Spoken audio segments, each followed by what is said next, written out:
The purpose of this video is to talk a little bit about return to campus as it relates to student organizations and student events, and some of the changes that have been made in response to the COVID-19 pandemic right now. So this is based off of content that is on the Return to Campus website. I will say that the Return to Campus website is the most updated and accurate version of any policies, guidelines, and information. And specifically, we're going to be spending time as you scroll down into student life and look at campus event guidelines. So I will again just state whatever you find on this website rather than what's in this video at the time of its recording is going to be the most updated content and information. So let's start with student travel and off-campus activities. First off, student travel is going to be pretty minimal this semester as we again continue to respond and react to COVID-19 pandemic across the country in the Cincinnati area and as it affects our campus. Student travel will be limited to a 35-mile radius of campus, which essentially is within the I-275 loop around the city of Cincinnati.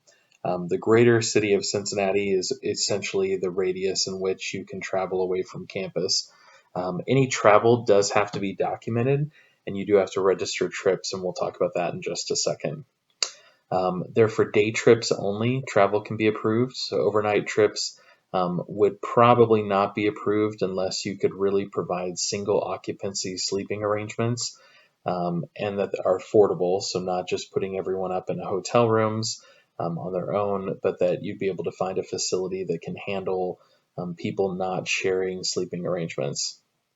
Off-campus destinations would have to also follow social distancing, mask, and safety guidelines, which is what's going to prevent a lot of our trips to larger public events. So for example, we probably would not be able to send students to a large sporting event or some sort of festival or event happening downtown because of the density of the number of people that likely would be attending and participating in those events. Transportation may be provided. Transportation, whether it's personal transportation or whether it's like renting vans, vehicles, or using some sort of a bus to provide the service, would have to be at 50% capacity. So for example, a standard yellow school bus typically can seat 45 adult-sized bodies. So you would therefore have to keep that to probably around 23 people traveling on a yellow school bus. A 12-passenger van that can ordinarily hold 12 people would be at maximum 6 people.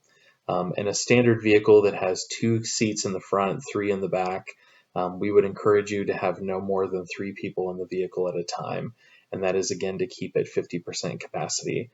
You also would be required to wear masks during the transportation.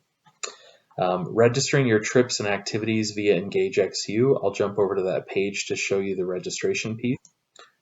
So if you go to xavier.edu/clubs and then scroll down to policies, forms, and reservations, you can then find that there is a new Fall 2020 student off-campus trip form that can be completed here. It's in Campus Groups, EngageXU, and as you navigate down through the form, it's going to collect some basic information about what it is you're trying to do. I will also note that this does have a mechanism by which you can request for an exemption. So if you are saying we want to travel beyond 35 miles and we have a really strong reason to do so, or you're wanting to do an overnight trip, or you're wanting to go to a place where there might be an increased density of people, you can request that exemption, but there is no guarantee that that exemption will be approved. Once you step through the form and answer all the questions and hit submit, the form then goes off to your advisor of your group, and then the form is submitted to student involvement for review. So next up is campus events. Campus events, there'll be a blend of in-person, online, and hybrid options. Any campus events have to follow social distancing protocols, so the event capacity will be limited and spaces across campus have been labeled to indicate what their capacity is.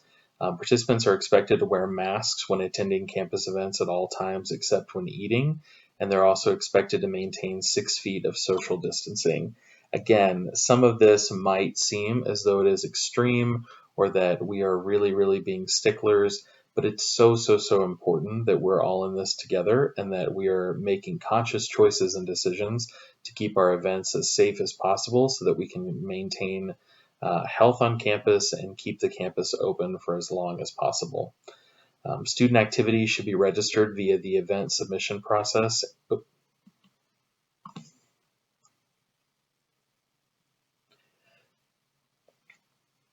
Student activities should be registered via the event submission process in EngageXU.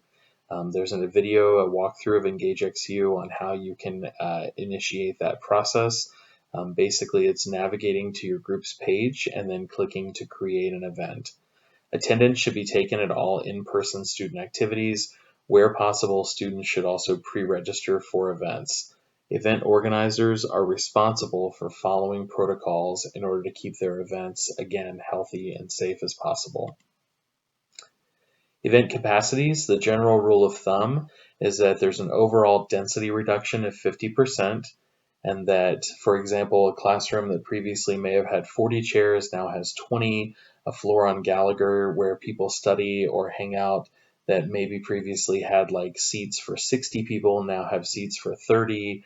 Most offices have reduced their lounge furniture and their chairs by half. So there's an overall density reduction across campus by 50%.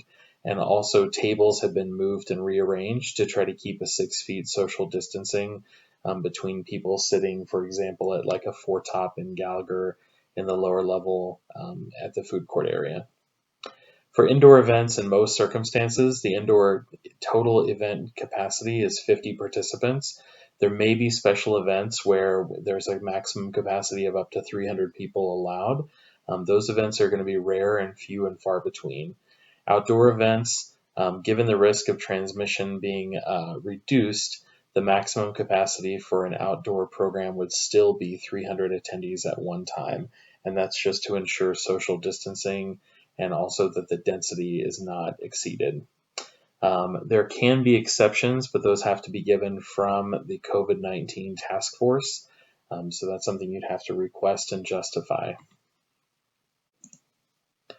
Looking at food at events and activities, you'll have to use prepackaged or individual servings of food and beverages. No self-serve buffet or beverage stations can be used. So for example, student involvement previously had checked out and loaned out these large orange coolers that student groups would use for water or make punch or lemonade or whatever it might be.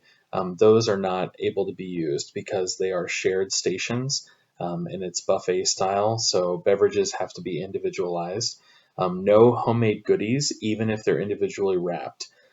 Anything that's purchased has to be made in a kitchen that's been certified or has to be produced through restaurant or catering. And speaking of catering, catered meals may be provided. We recommend using Chartwells for your catered meals. There are some other catering options, but they have to be limited to vendors who demonstrate compliance with food safety protocols. Anytime that there's food involved, you do have to have hand sanitizer available, and your organization is responsible for producing this, not just like taking a hand sanitizer station from a building outside or to wherever your event is, making arrangements in advance to make sure that you have your own hand sanitizer available. There are some stations that can be borrowed from student involvement that we have specifically for student organizations to check out. So just contact us or come see us if you're interested in using those. You also have to use disposable items, individually wrapped being preferred. So again, not using plates and forks and whatnot that are going to be shared and reused by people. Event organizers are again responsible for following these protocols. Guests and visitors would include anyone who is a non-student or non-employee. So this also can include alumni, family members, speakers, volunteers, a drop-in visitor, ministers or coaches that work with your organization, vendors, tour groups, and also program participants. They are permitted if they follow Xavier's social distancing guidelines. So guests and visitors must wear a mask and must maintain 6 feet of social distancing. They should also have a host, so your student organization would be that host who's responsible for explaining the guidelines and ensuring that they're enforced.